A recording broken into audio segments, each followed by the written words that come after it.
Adelante. Desde los Estados Unidos nos visita una tremenda invitada. Ella es agrónoma y coordinadora del programa H2A en Diamond Fruit Growers en la ciudad de Hood River, en Oregon. Ella nos va a presentar la ponencia cómo funciona el programa H2A en Estados Unidos para trabajadores invitados. Le damos la bienvenida con un fuerte aplauso a Erin Robbie.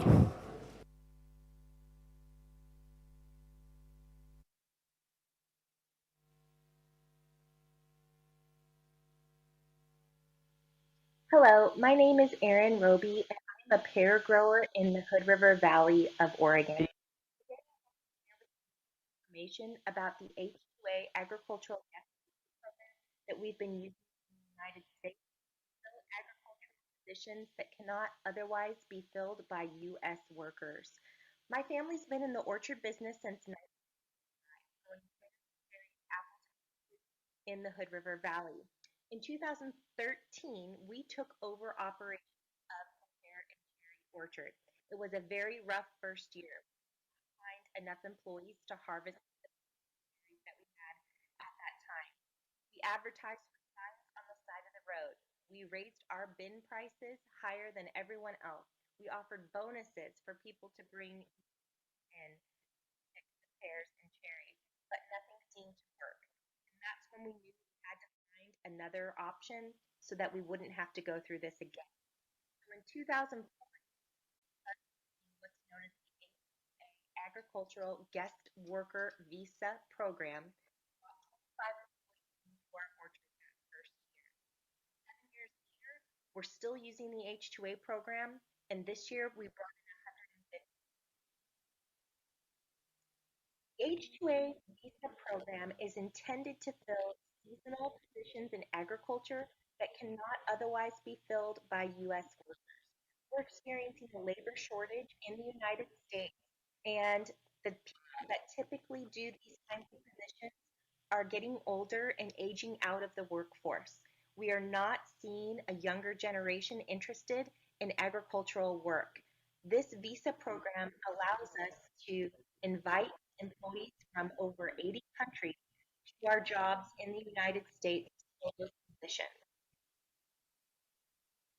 The Guest Worker Visa Program is a federal program overseen by 3 different levels of government for us in the United States. At the local level, we have an agency that is tasked with making sure that the housing that we provide for these employees meets the regulations and requirements, and also explains the workers' rights to them while they're working in the United States, and ensures that those rights are met by the employer. At the state level, they adopt our contract language. They're the first stop for the contract, which will eventually go to the employees in their home country for them to decide if they would like to sign and join our contract. They also set the housing requirements, such as how much square footage is needed in the house for each occupant, what size the windows must be, and many more things that I'll go over in greater detail.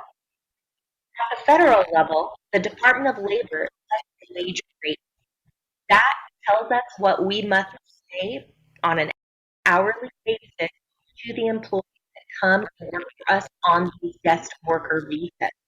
And then the United States Customs and Immigration Services does background checks on the employees requesting to come on a work visa and issues the visa to our employees.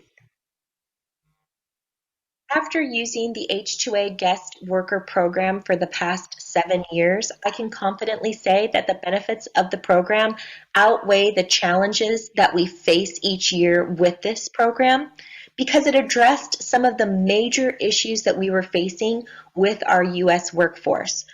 When you sign up for an H2A contract, you are contracting a certain number of employees to come work for your orchard. That workforce is dedicated to your business. Their work visa is specific to the business names listed on their contract. That means that they can't go to a neighbor's orchard and begin working for them if that neighbor is not listed on your contract. This eliminates one of the major issues we were having with employees going from orchard to orchard. One morning you go out into the orchard and A few employees wouldn't be there that day because they had decided to go work somewhere else. The guest worker visa program solves this issue for us. Another benefit of this dedicated workforce is the timeliness with which we are able to harvest our crops. By knowing that we have a given number of employees that will be at work every day, we are able to better plan our harvest activities and ensure that our crop comes off the trees in a timely manner. This has improved the quality of our produce, and we see higher returns and less damage to our fruit. We have truly enjoyed getting to know our guest workers. We consider them friends and family. Some have been coming for over 7 years now. The return rate is very high. Employees returning for 7 years have developed very good skills in the orchard and are highly productive employees. In our experience, over 90% of the work visa employees choose to return to our same contract again the following year. This has allowed them to develop the skills to take on more responsibility and promote to higher positions. The other added benefit is that there are less new employees each year that require training. We are able to focus on that small group of new employees each year to ensure that they can be productive and work safely in the orchard. In addition, the high return rate leads to more productive employees because of their continued experience, less damage to the fruit during harvest, so therefore the fruit that we are delivering is of higher quality, and so the money that is returned to us is also higher. People from over 80 countries are eligible for H-2A work visas in the United States. It's up to the employer to decide where and from what country they would like to recruit employees for their contract. Many employers use recruiting agencies that are specific to that country. We have found success bringing our employees from Mexico due to the proximity of Mexico to the United States. The short travel time reduces travel costs.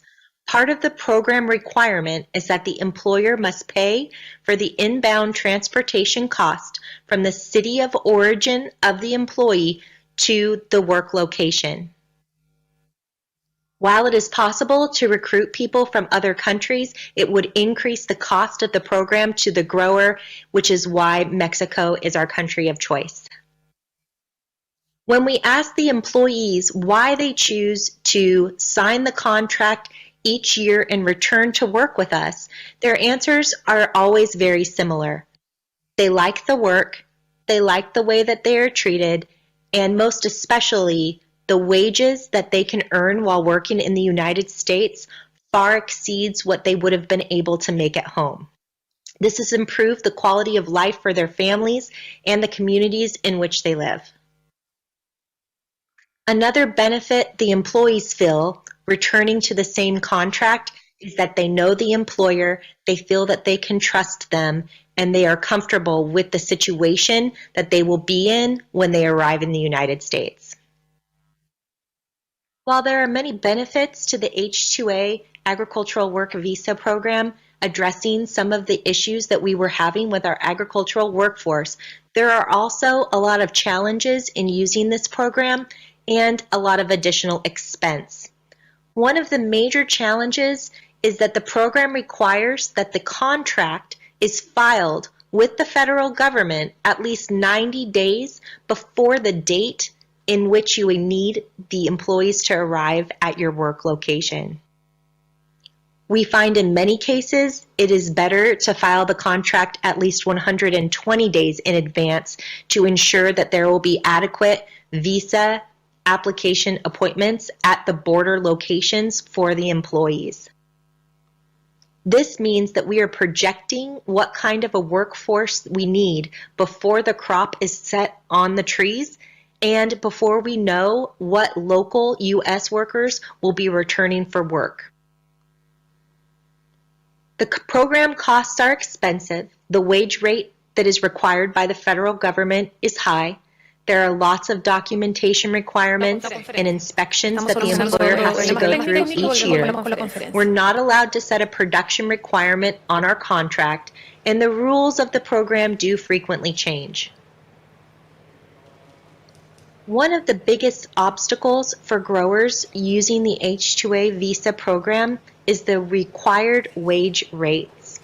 In Oregon, the federal government has set the H-2A required wage rate at $16.94 per hour. In contrast, Oregon's non-H-2A minimum wage rate is only $12.75. The idea behind this rule is that a higher wage rate will attract more local employees to come to the jobs, therefore eliminating or reducing the need for H-2A employees. However, we have found that to not be the case. In 7 years, we have had quiero recordar que tenía una buena iniciativa en un principio, y es que esta versión del World World Conference 2021 va a estar disponible desde mañana en la plataforma comercial en www.pecchile.com. Your higher paid employees now need to make a little bit more money because of the minimum wage that we are required to pay.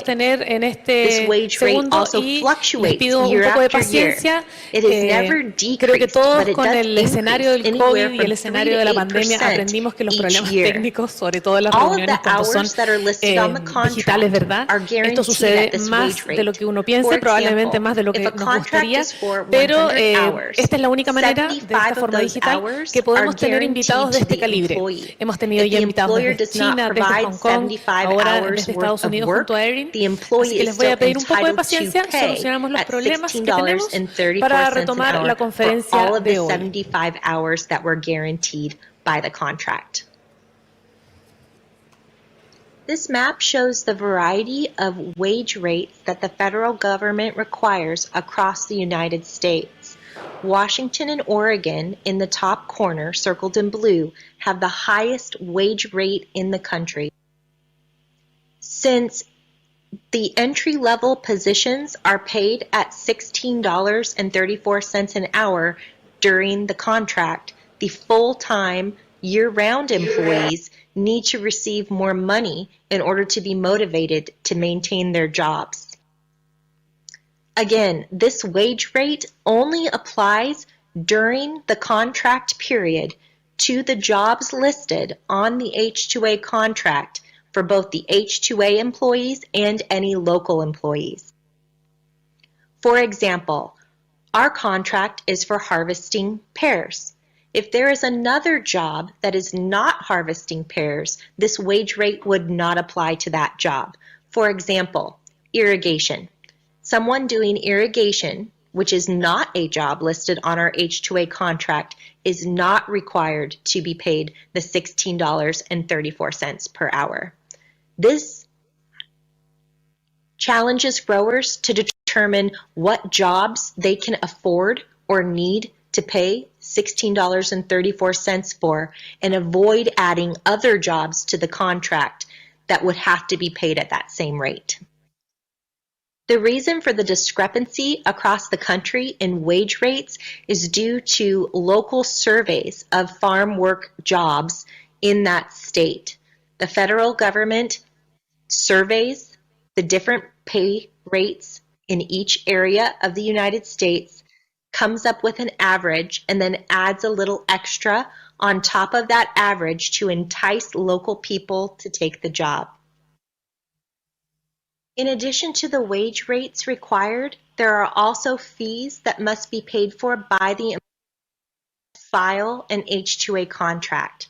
The government application fee is approximately $3,500 per contract. The per worker cost, including the inbound transportation, the outbound transportation, and the visa fees per worker is $1,400. In addition, housing and transportation costs for your total group of employees can run $2,000 or more.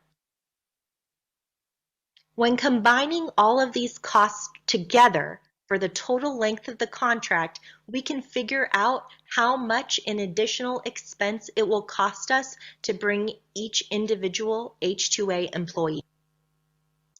The example in blue shows the cost, including the government application fee, per worker costs, and housing and transportation for 20 employees on a 2-month H-2A contract. The total comes to $1,675 per employee. That cost is in addition to the wages and workers' compensation insurance that must be provided. On our pair contracts, we break this down to the per bin rate, which is estimated at an additional $5 to $8 per bin picked by an H-2A employee in additional costs. However, the benefit of getting the crop picked in a timely manner with good quality fruit exceeds the cost per bin for us. One of the main goals of the H-2A guest worker program is to ensure that U.S. workers are not adversely affected by the guest workers entering the country for work. There are several program requirements that are used to try and entice U.S. workers back to these positions. One requirement is that the grower must send invitations to any U.S. worker that did that same job for them in the previous year. For example, if I have 20 local employees who picked pears for me in 2021, I will need to send invitations to those 20 people again in the year 2022 to invite them back for the work. I need to tell them when the work will start and end, who to contact to make sure that there is a spot for them, and what the wage rate will be. Growers are also required to advertise the job opening in 4 neighboring states to entice people that are local to the area to come and fill the job positions. Employers must also prepare their housing to meet the state regulations. Their housing needs to be inspected and certified for occupancy. Our transportation vehicles also need to be inspected, and we need to find and purchase housing supplies to be ready for the arrival of the workers. An H-2A agricultural work visa contract takes a lot of time and planning on the part of the employer. We start planning every January. We plan for housing inspections and how many workers we think we will need to request on our H-2A contract. In February, we start the recruitment process in Mexico and start to obtain the supplies that we will need for harvest, since supplies can be hard to come by with so many guest workers entering the country. In April, we file the contract with the federal government 90 days in advance and send out the invitations that are required to the previous year employees. We also put out our advertisements in the 4 neighboring states, and we start getting our transportation vehicles inspected for safety for transporting employees once they arrive. Employees will arrive in August. The months leading up to August, we are getting the housing ready with all the supplies we need. Another challenge of the H-2A program is the requirement for the employer to provide housing free of charge for the H-2A guest worker. The housing that the grower provides must meet certain regulations and must be inspected annually before the workers arrive. To maintain compliance with the housing rules takes a great deal of time for the employers and is also expensive. It is common for employers to have expenses related to the remodeling of housing in order to meet the regulation so that they can house the H-2A guest workers. Many different types and styles of housing are acceptable as long as each different type meets the rules that are set by the state. Complying with the housing rules can be challenging and expensive. Employers must provide the beds and the bedding. We need to ensure that our windows are openable for emergency access, that there are screens on the windows to protect the employees from bugs, and that there is some sort of temperature regulation in the housing. New for us this year was the requirement to provide common area air conditioning in every housing facility. It was very costly for us to buy all the air conditioners that we needed for the housing, but it is important for us to comply with the rules so that we are able to continue to bring the guest workers. The agricultural labor housing rules also require growers to provide supplies and facilities for each housing unit. All of these facilities are inspected each year by a local agency to ensure that we have all the supplies required in place before the workers arrive. Another program requirement for H-2A agricultural guest worker contracts is to provide transportation for the employees by the employer. Transportation must be provided by the employer to the work sites. One trip per week to the bank and the store is required, and transportation to meet the healthcare needs of the employees. This transportation must be inspected annually to meet the transportation requirements set by the federal government for safety. To conclude my presentation today, the question becomes, why do we continue to use the H-2A guest worker program given all of the challenges and additional expenses? The answers are that a timely harvest gives us better fruit prices. This program alleviates a lot of the stress and worry that we would have every single day, not knowing if we would have enough employees to harvest our crop. The relationship that we have developed with our return employees gives us high confidence in the job that they will be doing, and simply there's no alternative workforce available. The labor shortage in the United States concerns us greatly in terms of our ability to find employees to harvest our crops locally. We have seen a benefit to our organizations by using the H-2A guest worker program, and although it is very challenging and very expensive, we do not feel that there is another good option for us to continue to be able to harvest our labor-intensive crops.